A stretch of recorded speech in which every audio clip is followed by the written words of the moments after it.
నమస్తే. ఇన్నాళ్ళు నన్ను సపోర్ట్ చేస్తూ, ఎంకరేజ్ చేస్తూ మీ ప్రేమని నాకు అందిస్తున్న ప్రతి ఒక్కరికి కృతజ్ఞతలు. అలాగే ఈ వీడియో కూడా ఖచ్చితంగా మీకు ఉపయోగపడుతుంది. లైక్, షేర్ అండ్ సబ్స్క్రైబ్ చేసి మీ సపోర్ట్‌ని నాకు అందించండి. అలాగే ఈ వీడియో పట్ల మీకున్న అభిప్రాయాన్ని కామెంట్ సెక్షన్‌లో కామెంట్ చేసి తెలియజేయండి. ఇప్పుడు వీడియోని చూద్దాం. జ్యోతిష్య శాస్త్రం ఒక అద్భుతం. వేదాంగమైన జ్యోతిష్య శాస్త్రం అనేటువంటిది మానవ జీవన గమనానికి ఒక వరం. జ్యోతిష్య శాస్త్రం నీ జీవితంలో వెలుగునింపే ఒక భాష. ఆ భాష నీకు అర్థమైతే ప్రకృతి నీతో మాట్లాడుతుంది. అస్ట్రాలజీ నేర్చుకోవాలి అనుకునే వారికి అద్భుత అవకాశం. మురళీధర శర్మ గారి అస్ట్రాలజీ క్లాసెస్ అతి త్వరలో మొదలు కాబోతున్నాయి. 100% జాబ్ గ్యారంటీ. వివరాల కొరకు సంప్రదించండి. నమస్తే, వెల్కమ్ టు అవర్ ఛానల్. నేను పద్మిని. ప్రస్తుతంతో పాటు ప్రముఖ ఆధ్యాత్మికవేత్త, ఆస్ట్రోన్యూమరాలజిస్ట్, వేదిక్ వాస్తు స్పెషలిస్ట్, శ్రీ విద్య మరియు హనుమత్ ఉపాసకులు బ్రహ్మశ్రీ డాక్టర్ సిస్లా జయశంకర్ గారు మనతో పాటు ఉన్నారు. మాట్లాడదాం సార్. నమస్తే సార్. సార్, నక్షత్రాల గురించి చెప్తూ ఉన్నారు. ధనిష్ట నక్షత్రం, ఈ ధనిష్ట నక్షత్ర జాతకులు ఎలా ఉంటారు, అలాగే పాదాల వారీగా కూడా చెప్తూ ఉన్నారు కాబట్టి ఏ పాదం వాళ్ళు ఎలా ఉంటారు, జీవితంలో ఏ విషయాల్లో డెఫినెట్ గా కొన్ని మార్పులు తెచ్చుకుని తద్వారా ఆనందకరమైన జీవితాన్ని వీళ్ళు అనుభవించేటటువంటి పరిస్థితి ఉంటుంది. ఇత్యాది విషయాలు ఒకసారి మీద అవరాసి. ధనిష్ట నక్షత్రం కుజుడు అధిపతి.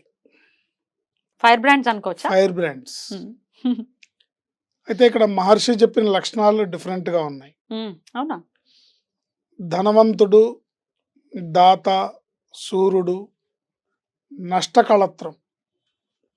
నష్టకళత్రం అంటే భార్యని కోల్పోవటం కానీ, డైవర్స్ కానీ, విడిపోవటం కానీ, వదిలేయటం కానీ ఏదో ఒకటి జరుగుతుంది. దేశవాస ప్రీతి, బయట దేశాలకు వెళ్ళాలనే కోరిక ఉంటుంది. బయట దేశాల్లో ఉంటే బాగుంటుందని ఉంటుంది. అక్కడైతే హ్యాపీగా ఉంటాను, ఇక్కడ డర్టీ రోడ్స్ అక్కడ బాగుంటాయి అనే ఫీలింగ్ ఉంటుంది. విదేశవాసంలో యొక్క ప్రీతి, కానీ అది వాళ్ళ జాతకంలో ఉంటే, యోగం ఉంటేనే జరుగుతుంది.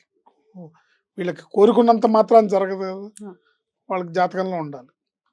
అసత్యవాది, ఎప్పుడు అబద్ధాలు ఆడటం, అబద్ధాన్ని నిజం చేయాలని ట్రై చేస్తాడు, వాదిస్తాడు, ఇదే నిజం, ఇదే కరెక్ట్.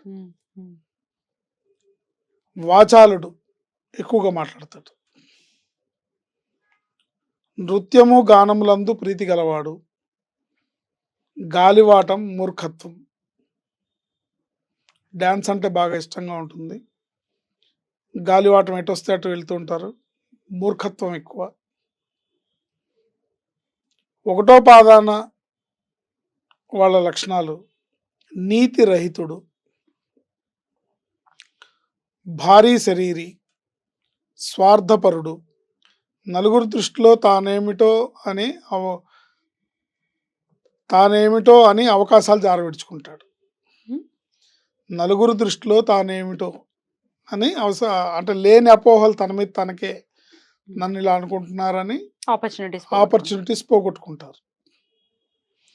రెండో పాదంలో వాళ్ళు టక్కరి, మోసగాడు, దరిద్రుడు, శ్రమించును, స్థిరమైన వాడు, తెలివితేటలు అధికం.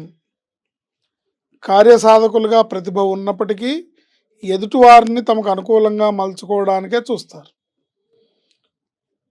ఇప్పుడు ఒక పని కార్యసాధత, ఆ టాలెంట్ వీళ్ళకు ఉంది, కానీ తన టాలెంట్ని కాకుండా ఎదుటి వాళ్ళని అనుకూలంగా మలుచుకోవడానికి ట్రై చేస్తారు. తన టాలెంట్తో తెచ్చుకోవాల్సిన పనిని ఎదుటి వాళ్ళని ఇన్స్పైర్ చేసి తెచ్చుకోవాలని అనుకుంటారు. ఇన్స్పైర్ చేయడమే టాలెంట్ అనుకుంటారు. తమని తాము అతిగా నమ్మించుకోవడం వలన కానీ, లేదా తమపై తమకు విశ్వాసం లేకపోవడం వల్ల కానీ అవకాశాలు వదుకుంటారు. రెండు రకాల లక్షణాలు ఉంటాయి. ఒకటి ఓవర్ కాన్ఫిడెన్స్, తన మీద తనకి ఓవర్ కాన్ఫిడెన్స్, లేదా తన మీద తనకి కాన్ఫిడెన్స్ లేకపోవడం. ఈ రెండింటి వల్ల నష్టపోతారు, అవకాశాలు వదులుకుంటారు. మూడో పాదం వాళ్ళు న్యాయవర్తనుడు, రూపవంతుడు. అదే ధనిష్ట నక్షత్రం. ఎంత వేరియేషన్.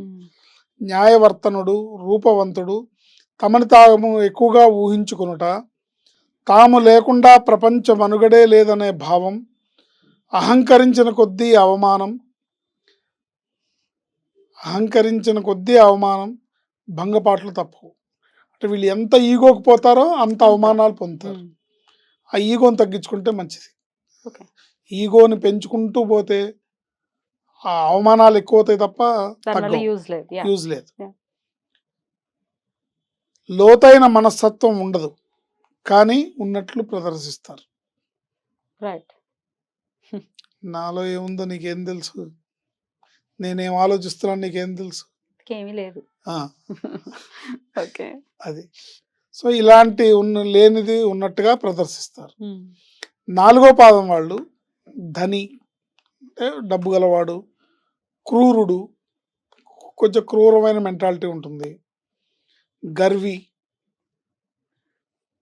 గర్వం ఉంటుంది, ఈగోయిస్టిక్ పర్సనాలిటీ, మోసగాడు, అవసరమైతే మోసం చేయడానికి వెనకాడరు. శ్రమని నమ్ముకుంటేనే మనగడు వీళ్ళకి,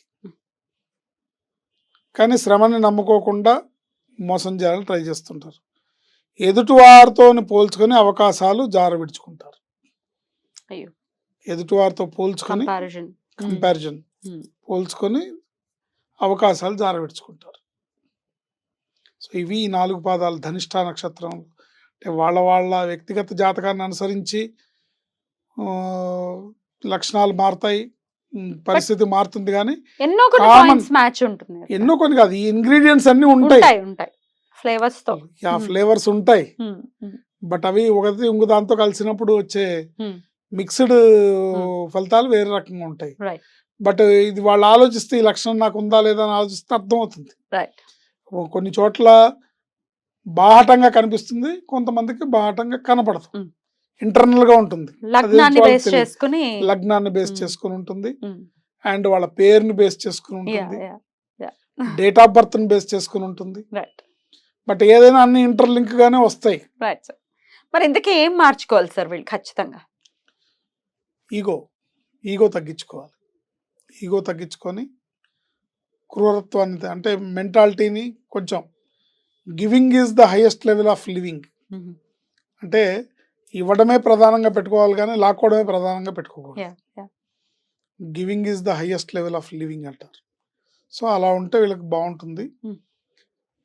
వీళ్ళకి మంగళవారం, ఆదివారం సుబ్రహ్మణ్యేశ్వర స్వామి ఆరాధన ఏదోటి ఒక అలవాటు, నోటికి అలవాటు చేసుకుంటే సార్థక నక్షత్రంలో ఉన్న ధనిష్ట ధనం ఇష్టం వచ్చినట్టుగా వస్తుంది.